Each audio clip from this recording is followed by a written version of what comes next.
Hello Physical Fiends, it's the end of the year. That means we need to have a nice little roundup of all the Nintendo Switch imports that came out this year in 2024. There's been quite a lot, so let's delve in.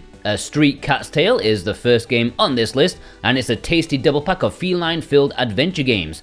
Street Cat's Tale 1 and 2 play very differently from each other, so you're getting some variety. One's more of a survival game where 9 lives mean jack and kid is gonna die until you get good, and the other game is more of a puzzle adventure. ACA NEOGEO Selections Volume 1 and Volume 2 are two very recently released physical releases in Japan and Asia, each containing 10 SNK NEOGEO releases. Lots of variety from shmups to fighters, beat 'em ups, run and guns. You're getting a nice eclectic mix of genres depending on what mood you're in. He's hoping for 10 more volumes of these. Airport Hero Centrair 20th Anniversary Edition is the third Airport Hero game on the Switch, this time to celebrate the anniversary of the series.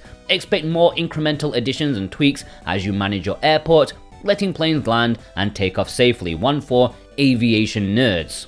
The Alchemist of Ars Magna is a visual novel mixed in with some first-person dungeon-crawling RPG-ness. That part is a bit tacked on, so you're primarily wanting this if you're a VN fan first, not the other way around. Interesting story premise, I previewed this for the channel, and the physical is much cheaper than the digital release.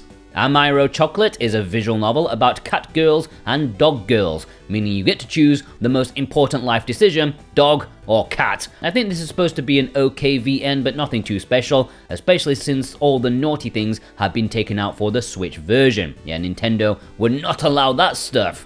Amedama is a really awesome game, many saying it's a spiritual successor to the Way of the Samurai series, but here you are a spirit who can inhabit other people and use them to help rescue your sister. You can be the old dude, a dog, or a bandit and improve their skills by eating sushi. What else? I really like this game a lot. Ancient Weapon Holly is releasing around this time. I'm not sure when I'll get this video put out together, but yeah, it's releasing on the 19th of December. It looks like a low-budget dungeon crawling game, roguelike action. Steam reviews are mixed, but it looks interesting enough for me to give it a try. Apex Heroines is a fan service infused hack and slash where you rack up combos and high scores. With lots of different girls and play styles, it's a fun old school time where you don't need to think too much about it. You can switch your brain off and enjoy anime babes causing chaos.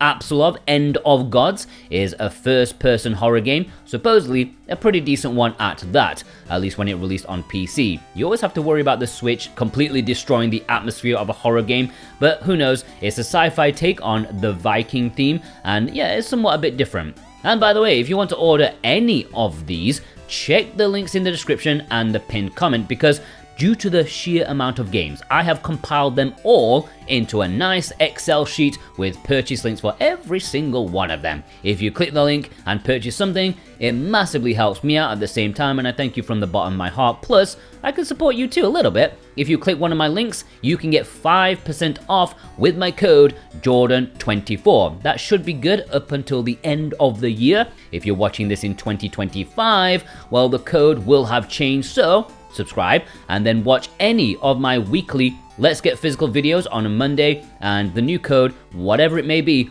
will be there. Bang on Balls Chronicles is supposed to be a fantastic 3D adventure game as you go through different movie sets and do stuff, combat, explore. You just so happen to be a big giant ball. Seems like a perfect action game, so I'm not sure why it only got a physical release in Japan and Asia, but that's just how it rolls sometimes, because you're a ball. Besiege is a game for engineers who need to get something off their chest. In the form of murdering medieval knights, you build contraptions to comically and brutally annihilate the enemies.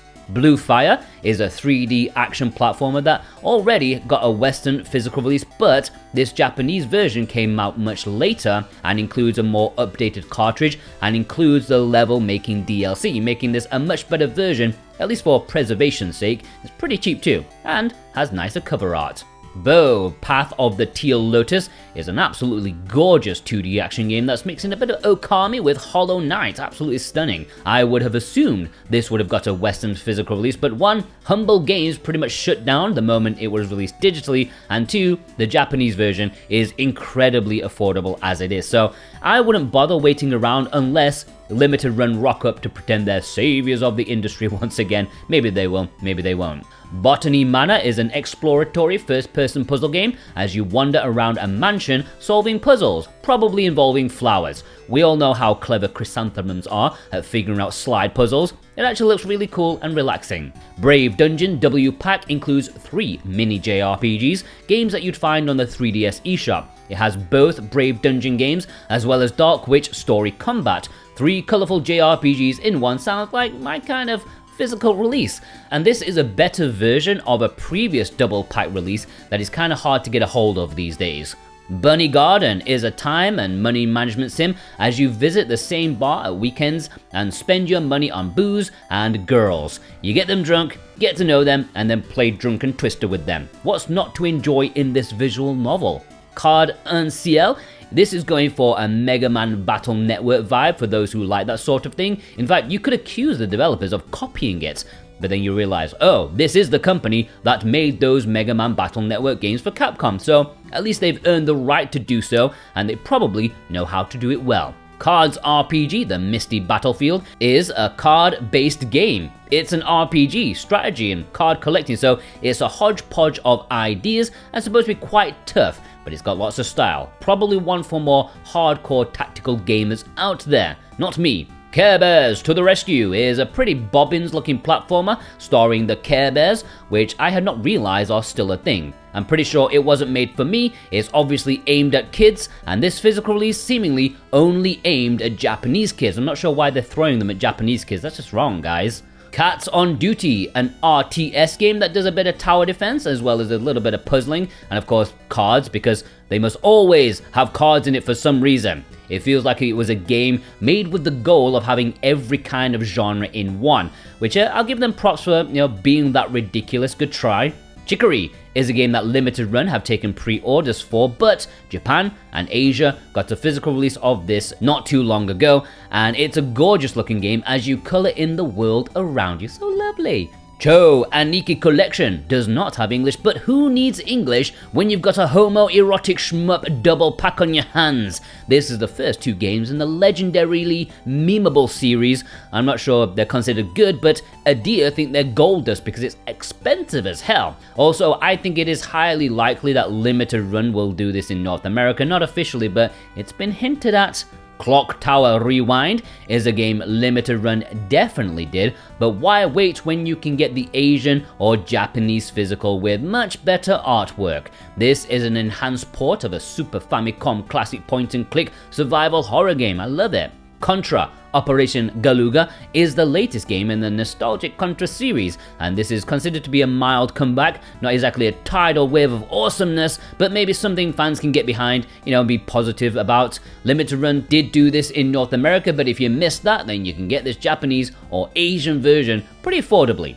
Daymare 1994 Sandcastle was supposed to have gotten a Western physical release. I even remember talking about it in my weekly physicals video, but it appears it never got sent out and just was quietly delisted. Unlike the other console versions, it seems the Switch physical was cancelled. However, Japan got a physical version of it from a much more reliable publisher in a standard and collector's edition. Saying that, I did see the European physical resurface once again with a placeholder date, so it may get a Western physical sometime next year, maybe. Debut project Cooking Cafe was quickly announced and then released. Asian exclusive physical release with English, of course. It's a cooking minigame, a restaurant management kind of thing. Could be a fun one for kids, and at least it looks better than Cooking Mama. Disney Music Parade Encore. Now this one you have to be careful which one you purchase since the Japanese physical release does not have English. You'll need to grab the Asian release. This is a rhythm game with music from Disney movies. How has this not been done before, and why isn't this like a huge thing? I mean, I hate Disney, but the fans are rabid. I mean, there's every chance this could get a Western physical release in the future because of the publisher. They often do a delayed Western physical release, so it may happen, it may not happen. If it doesn't happen, there's this Asian physical release. EDF World Brothers 2 is a great and fun sequel to the EDF spin-off. It's very much more of the same as you destroy voxel bugs and rescue characters who you can then control yourself and add to your team. There's a collection aspect to it that I like, and there's lots of variety. Do not buy the Japanese one since that does not have English.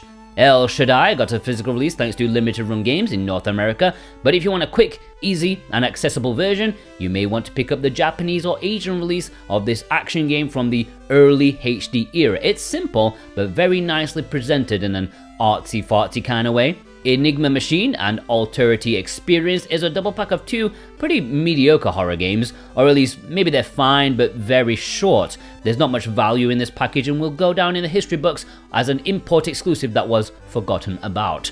Everlasting Flowers is a new visual novel which is unique in and of itself. Many import exclusive VNs tend to be older VNs, but no, this is a brand spanking new one. It's a short-ish VN, about 7 hours or so. It's a Yuri VN and reviews have been fairly positive if not overly excited about it.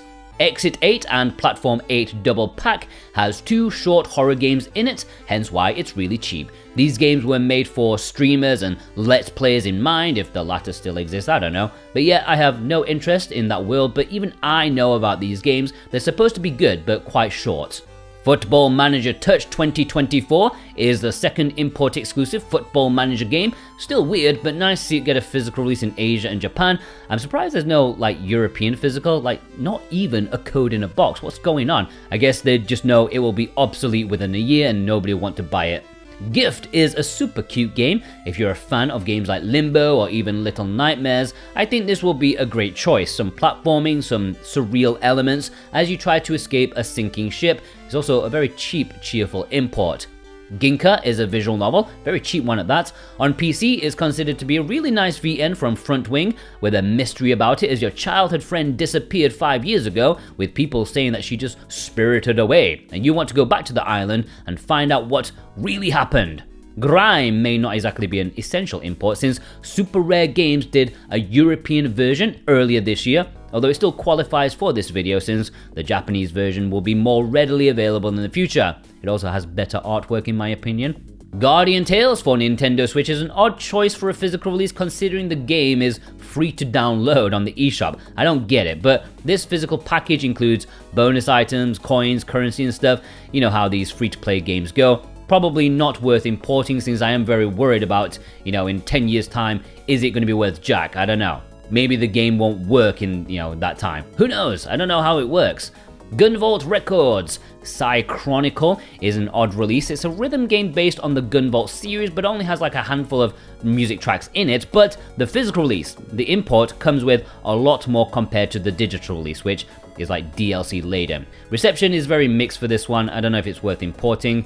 Hanaemu Karetu and Bloom is an otome, a strange one since the structure isn't like your usual affair. You have multiple protagonists and such, and this did get announced for a Western release, for sure digitally. I don't think the physical has been 100% confirmed as of yet, but I do think it's likely due to the publisher. Hatsumira from the Future Undying is a very good visual novel from Front Wing and has some sci-fi elements to it. It has an isekai plot and it seems to be very popular. Either that or the print for it was very low since it sold out immediately and the physical release has not been reprinted. Hard to get a hold of. Hokkaido Rensa Satsujin Ohotsuku ni Tsuku. I can't be bothered to say all that. It's a long ass name. It's a comically long name of a Japanese release. These are old school style adventure games, especially from the Famicom era. In fact, I think this is a remake. I can't remember off the top of my head, but it does have English and it looks like some, Famicom Detective Club stuff just with 20% of the budget. Still very interesting and I would like to play it one day. IGS Classic Collection, the arcade collection, released in Asian regions this year, and it contains 8 really awesome arcade games, but maybe ones that you've never heard of before since they were Taiwanese, but they are legendary in this part of the world where I live. You have Knights of Valor, the Three Kingdoms arcade beat-em-ups, fantastic. You have the monkey stuff going on, very nice. Highly recommended import if you like arcade games. Ikki Unite is a bit like Vampire Survivors if it was an online multiplayer game, everyone doing it at the same time. A Vampire Survivors orgy. Apparently it's based off a Famicom Kusoge, which, I wouldn't expect something too exceptional with that, but reviews for this one seem mixed. Hard to go wrong with this type of gameplay style. Inti Creates Gold Archive Collection is an import exclusive that includes 3 games together. bargain. This includes Mighty Gunvolt, Gunvolt Burst, and Puzz Mix, which looks like it's trying to get some of that fruit puzzle game action, you know, with a Suika watermelon thing. But aside from that, old school Mega Man fans will love this package, I am sure. Irem Collection Volume 1 and Volume 2 are two collections that released this year in Japan. It is worth noting that Strictly Limited Games took pre-orders for both of these at various points, but have yet to produce either of them. No updates at all. But these Japanese versions each contain 3 arcade games, and I tell you what, Volume 2 is awesome because it has Gun Force 2, which is one of the best arcade games ever made. I love it. Kemco RPG Selection Volume 6, Volume 7, and Volume 8 are 3 Kemco quad packs that came out this year, but I don't know if you saw the news, but Volume 1 is getting a North American physical release next year, so the other volumes may follow, and these may stop being import exclusives.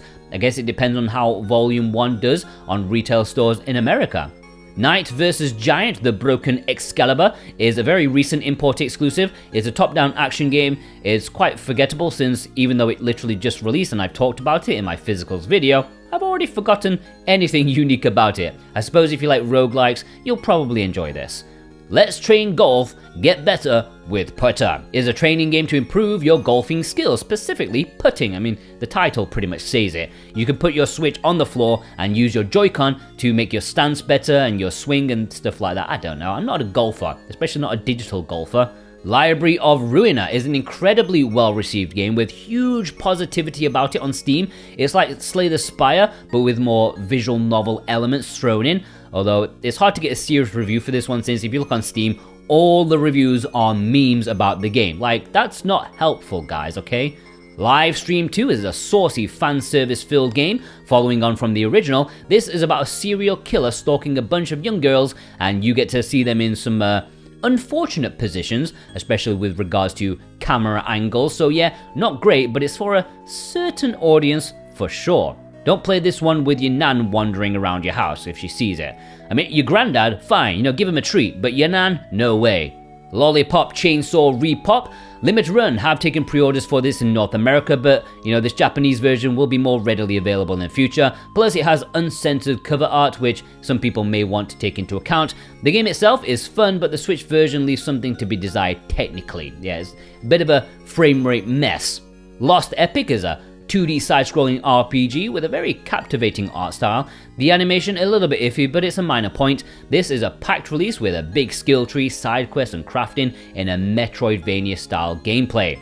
Love Delivery and Love in Login has a preliminary date for this year, but we'll have to see if it actually makes it or not. A double pack of VNs, with the most interesting thing being the collector's edition, which has one of those classic 3D big booby mouse pads. Just think of your gran up in heaven watching you open up that package. She'll be proud. And I literally just talked about her wandering around the house. Maybe she's a ghost, I don't know. Meiji Tokyo Renka Full Moon is a Notome VN, previously a PSP game, so it's a little bit on the old side, but reviews seem to indicate it's a good one, although all Otome games are amazing according to the fan base. They're almost as bad as Idea Factory fans. Mizuchi was a quickly announced and then released physical, and this is a British developed visual novel that you wouldn't know if you looked at the name and the style. It's got the Japanese style down to a T. It's short but well enough regarded as a visual novel. Mom Hid My Game Collection is a cute collection of short, quirky puzzle games. It's actually 4 games in one. Mom Hid My Game 1 and 2, Hide and Dance, and My Brother Ate My Pudding. They all have a really unique presentation, originally mobile games but fit in right at home on the Nintendo Switch. Momotaro Densetsu Showa Heisei Reiwa Morteban is the Asian version. It literally just released, and this has English for the first time in the series' history. This is a huge series in Japan, with each entry selling millions and millions of units. It's a party game of sorts, very Japanese, so I do wonder what the West will think of this. Yeah, the Japanese version does not have English. You need the Asian one that literally just released. Monster Hunter Stories is the much more consumer-friendly choice for those wanting to pick up the new-ish port of the first game in the series. Inexplicably, the West bundled this with a download code for the second game, which already had a physical release by itself. So because of that bundle, the price was jacked up. However, this Japanese release was very affordable, like $22 for the first game, no wastage, and it's a great JRPG to boot. If you want Pokemon-like with production value that is actually good, this would have been your 3DS game of choice, and it's now on the Switch. MotoGP 24 is a surprise import exclusive. Europe has this as a code in a box. America doesn't care, they don't have it at all. But Japan and Asia, they won't stand for that code in a box nonsense because, yeah, this is physical in those regions. And it's a bike racing game. It's a fairly unique import, hardly like a JRPG, but it is what it is. Mushoku Tensei Jobless Reincarnation Quest of Memories is a JRPG for fans of the anime. Apparently you need to know up to a certain point of the show to know what the hell's going on, and like if you play this game without knowing the show, you may be spoiled. I don't know, it's a little bit complicated. It's one for fans, and it's a decent dungeon crawler, but nothing to get overly excited about. Panic in Sweetsland is a cute side-scrolling action game that's randomly set in the Waku Waku Sweets universe. It's heavily action-based as you rack up big combos to defeat monsters. Apparently it's simple but satisfying to play, and there are RPG elements to grow your stats before you become truly badass. This would be like if Cooking Mama became Devil May Cry as a side-scroller. Yeah, that's just what it is. Pico Park 1 and 2 is a multiplayer only title. In fact, like at least 2 people need to play this together. You can't play single player. You cannot solve these platforming puzzles alone. In fact, the more the merrier. In fact, is it like 6 or 8 people can play this game together? So it's a bit of an unusual party game. A nice double pack if you got the friends for it. The Planetarian Collection are 2 fairly short visual novels, the first of which, Planetarian, is considered one of the best short VNs ever made, a cozy few hours in a post-apocalyptic world with a cute robot girl. There's not much bang for your buck here with this collection, but it's only like $20, so yeah, it's a very good read. Princess Maker 2 Regeneration is more than the title suggests. Like, this is not a game for kids as you decide how to raise your daughter. Will she become a princess, or will she become a merciless warlord, or perhaps the skankiest hoe in the brothel? Seriously, that is how things can go, because there's like 100 different endings in this game. Yeah, it's very interesting, one for old school PC fans. I like it a lot.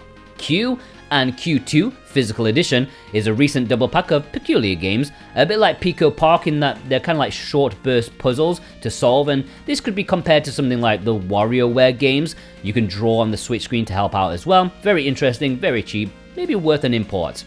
Rabby Ribby Platinum Edition is obviously a bit tasty for some of you out there. It's a Metroidvania with lots of action as a rabbit transforms into a rabbit girl. I know a lot of you people love this one. However, Sekai Project, the company, did take pre-orders for a North American physical release on their website, and if that stays exclusive to there, I will still consider this an import option. But yeah, keep an eye out for a retail release in the West. It's not being confirmed, don't know if it's going to happen, but we'll have to see. Radergi 2 is a shooter that sadly does not have English, and is maybe one of those few shooters that really could do with English, because there's a lot of text in this game, but you can still have some crazy fun with this trippy shooter. They definitely really like to go out there in terms of weirdness, so maybe using Google Translate on your phone camera may be a bit necessary with this one, but you know, you can still have fun with it. Rainbow Cotton was put up for pre-order on Strictly Limited Games' website in Europe, but who knows if they'll actually print it. Not to worry though, since the Japanese version is readily available and readily cheap.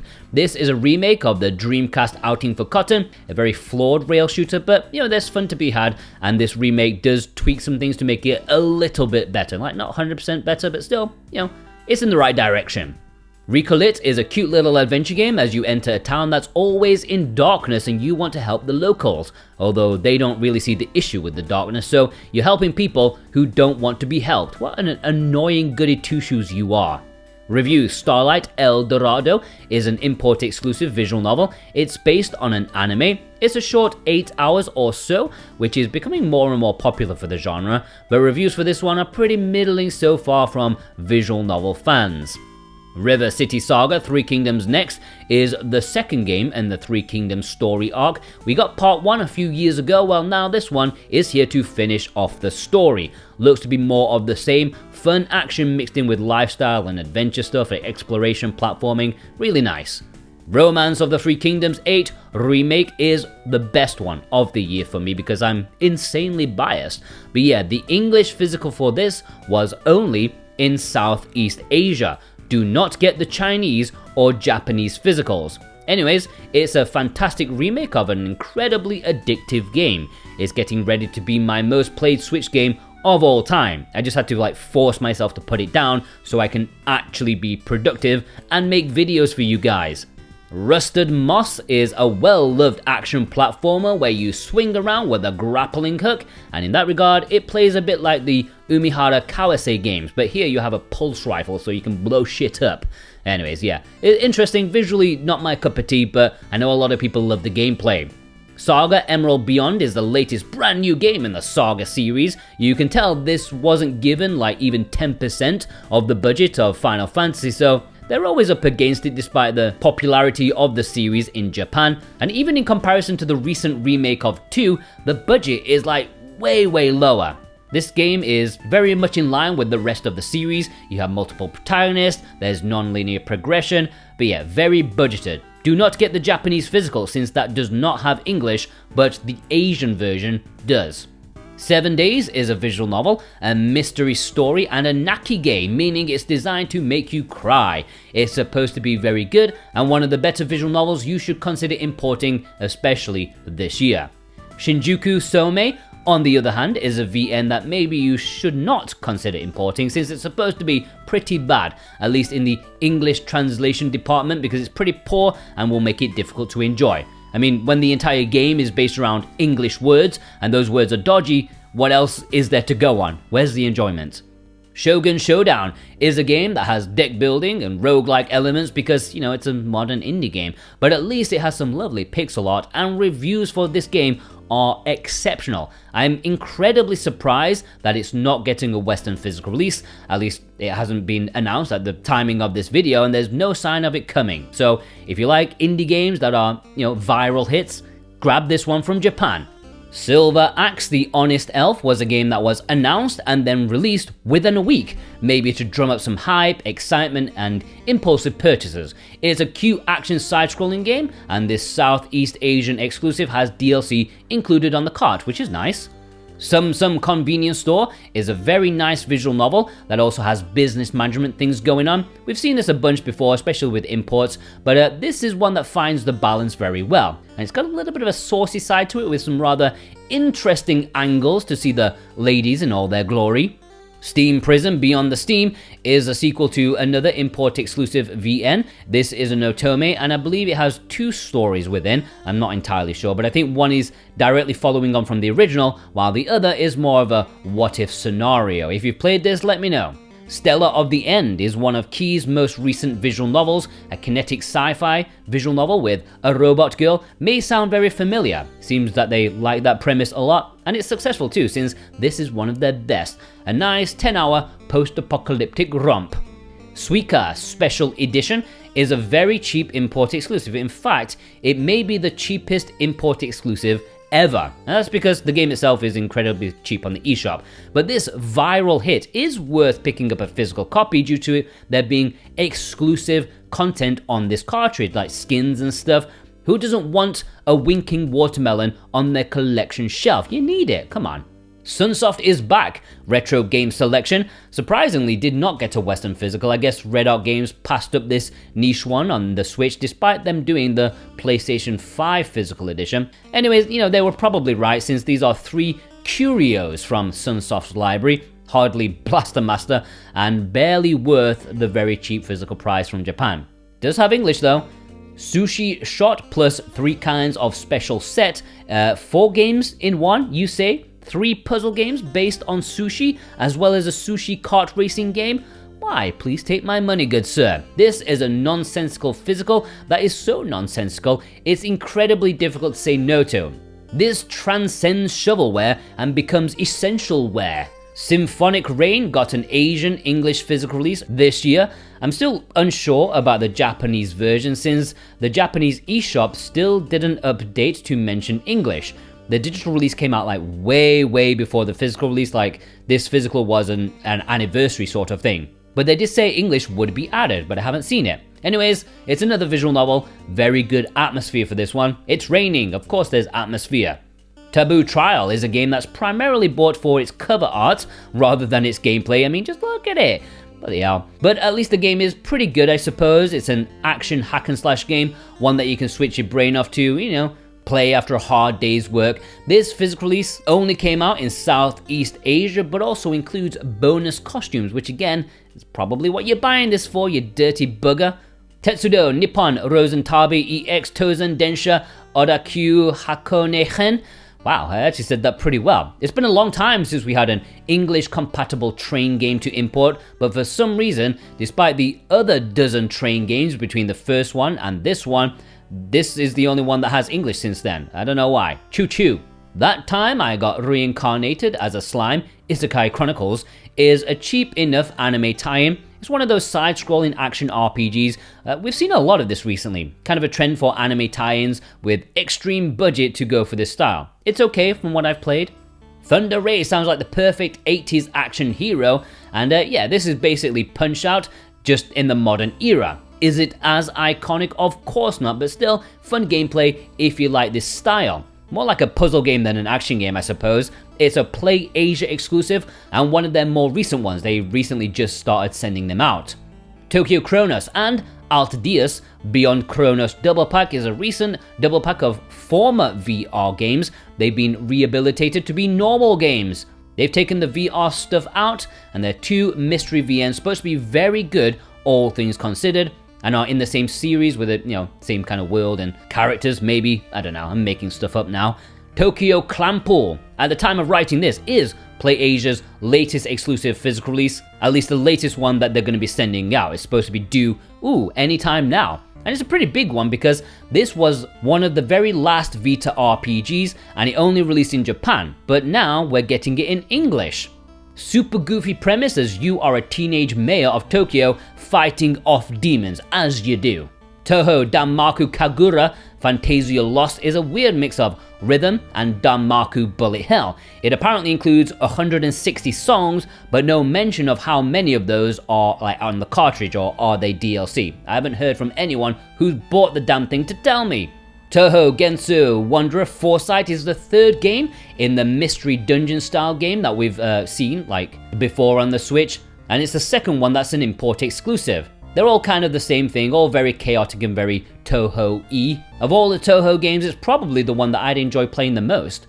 Toho Misty's Izakaya is a restaurant management game with cute anime girls, this time in the Toho universe rather than the Toho Misty's Izakaya is a restaurant management game with some cute anime girls. We've seen this before, even as an import exclusive with English, but this one is one of the best. It's a well-loved game and the pixel art is gorgeous.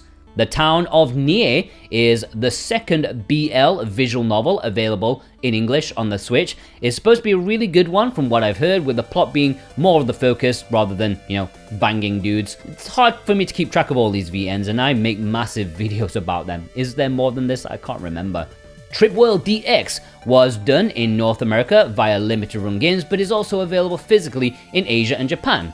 This was a Game Boy game and it only released in Europe and was one of the most expensive Game Boy cartridges to buy. However, the Switch version is much easier on the wallets, and this Japanese version is even easier than the limited run one. This includes bonus stuff like rewinds and save states, but is also a very short game. It's a Game Boy platformer. What do you expect? Turrican Anthology Volume 1 and Volume 2 are two separate releases that can be bought together in a collector's edition, and it follows the strictly limited games version that they did in Europe. This is the best way to get all the games and all their various editions. You get 10 games in total over 2 packages, classic European side-scrolling action games of the 16-bit era. Uma Musume Pretty Girls Derby Dash is a party action game of sorts, and it looks absolutely mental in the best way possible. Crazy sports with crazy pixelated anime girls. Sounds awesome. I'm just sad whenever it pops up in a video because that means I have to say the title and have to get my tongue around the name. It's like a tongue twister. Uma Musume Pretty Girls Derby Dash. Umbra Claw is rocking some of the nicest box art that the Switch has to offer, maybe worth importing for that alone. Thankfully, the gameplay is also pretty awesome as well. It's an action platformer from Inti Creates, so you know it's going to be a decent level of quality, and this time, they're rocking a unique art style which reminds me a bit of Okami mixed with stained glass windows. Very interesting. Undying is an interesting import exclusive. This is a dreary game about you dying, and as a result you want to pass on your survival knowledge to your child who will need to survive in the post-apocalypse without you. So there's some narrative, some mini-games, interesting release, very positively received, maybe not an instant import to get for your Switch, but maybe one worth thinking about. Voice Love on Air. Oh wait, here is the third BL visual novel, and the third one physically in English. I knew there was one more, or at least there will be one more because it's not out yet, but it should slip out before the end of the year in Asian regions. Wargroove 1 and 2 is an essential import in my opinion if you don't have either of these two things. You ready? 1. The first game physically, which did release in the West, and I know many of you have it already. Or 2. Super Rare's version of this, which was way more expensive and is now even more expensive-er and had worse artwork. So yeah, if you don't have either of those two things, this is an essential import in my opinion. Fantastic double pack of 2 really great strategy games that are comparable to Advance Wars. Wolf Fang / Skull Fang Saturn Tribute Boosted Edition. This is a couple of shooters from the Saturn. This package does not have English, but when has that ever been needed for Saturn shooters, okay? This boosted edition has some awesome new remix music to rock out to, and there is a potential Western physical release happening at this point since other games in this boosted series have seen or will see Western releases. So if you don't want it immediately, maybe just wait and see. Yeah, you want those games, right? So here you go. Now let's see you clear them 1 and 2. This is a double pack of those fake mobile games you see advertised on Facebook or Twitter. Pull the pins to save the suggestively positioned princess. We all know they're fake, but just admit it. You thought, I can do this. Well, now you can, because some legend went and decided to make those exact games real to satiate the curious. The physical should be releasing around this time as I'm recording this. Yohane the Parhelion Numazu in the Mirage is the second Yohane game physically on the Switch, and this one released earlier this year. It's not as good as the Inti creates Metroidvania that released last year. This is more like a card battler, very simple, not particularly immersive like a proper RPG, but at least the gameplay is fun if you like card stuff. Zoetti is a roguelike deck building game because of course it's a modern indie game. I, of course, am not the audience for this, but this is all the rage right now, and it seems to be a well-produced title. I know it is a popular game, but is it a popular import? I don't know. You answered that. Did you import it? Let me know. And there we have it. I believe that is every single import that released in the year 2024. If you'd like to see what's coming next year, well, I already made a quick video about that already. Watch it now. If you want to purchase any of the games in this video, please consider doing so via the spreadsheet linked in the description. It's the best way to support me and this channel to make these informative videos for you. Or you can also join my Patreon that's linked below as well, and I hope you all have a fantastic day. Take care!